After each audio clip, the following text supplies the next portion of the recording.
Salut, c'est Trado. Voilà ma vidéo de mise à jour pour l'indice parisien.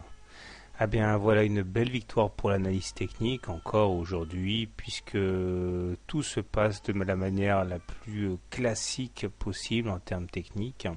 Je vous disais hier que le fait que nous ayons clôturé au-dessus des 61,8% de retracement de Fibonacci invitait les cours à aller chercher les 75% de retracement de Fibonacci, et c'est exactement ce qui s'est passé aujourd'hui. Regardez, au plus haut nous avons percuté au point près les 75% de retracement de Fibonacci sur les 4030 à peu près, et nous terminons d'ailleurs avec une bougie en forme de doji. Alors doji, ça veut dire que les niveaux d'ouverture et de clôture sont similaires. On a une sorte de croix comme ça là, et qui fait planer un risque pour demain, puisque finalement là il va falloir un sacré coup de carburant pour aller plus haut.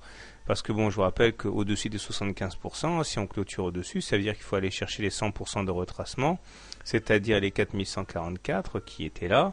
Et pour l'instant, je vous rappelle qu'on monte sur du vent, c'est-à-dire qu'au niveau international, ce qui a provoqué la panique est toujours bien présent, au Japon et dans les pays arabes. Et à part le flux de liquidités qui se déverse, on ne voit pas trop ce qui justifie l'amélioration du contexte boursier. Toujours est-il que voilà, l'objectif a été atteint pour ceux qui jouaient Fibonacci, donc je ne peux que vous engager d'ailleurs à regarder la vidéo didactique sur Fibo. Et maintenant, quoi faire? Alors, surtout qu'au niveau technique, on est toujours dans une situation assez ambiguë. Si le MACD est maintenant clairement bien orienté au-dessus de son signal, le stochastique aussi en zone de surachat, le momentum est positif, c'est très très bien, mais n'oublions pas que nous sommes toujours dans un contexte où le stochastique montre d'une divergence baissière cachée, je vous renvoie aux précédentes vidéos, et le fait également que la M20 n'est toujours pas croissante, c'est-à-dire que la tendance n'est pas haussière.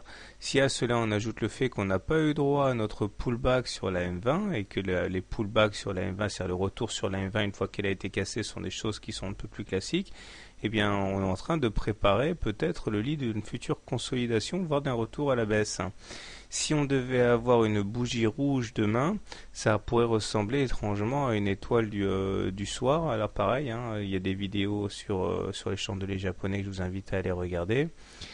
Et bon, on va pas préjuger de l'avenir, mais derrière la séance du jour, moi je vois surtout poindre des signaux d'alerte. Alors, pas assez pour être pessimiste, mais il faut faire attention. Alors si vous êtes haussier, tout naturellement, je vous encourage à attendre un pullback pour acheter au moins sur la M7, voire sur la M20. Si vous êtes baissier, vous avez un bon point d'entrée short là pour la suite des événements. Voilà. Donc bonne soirée, bon trade et à demain.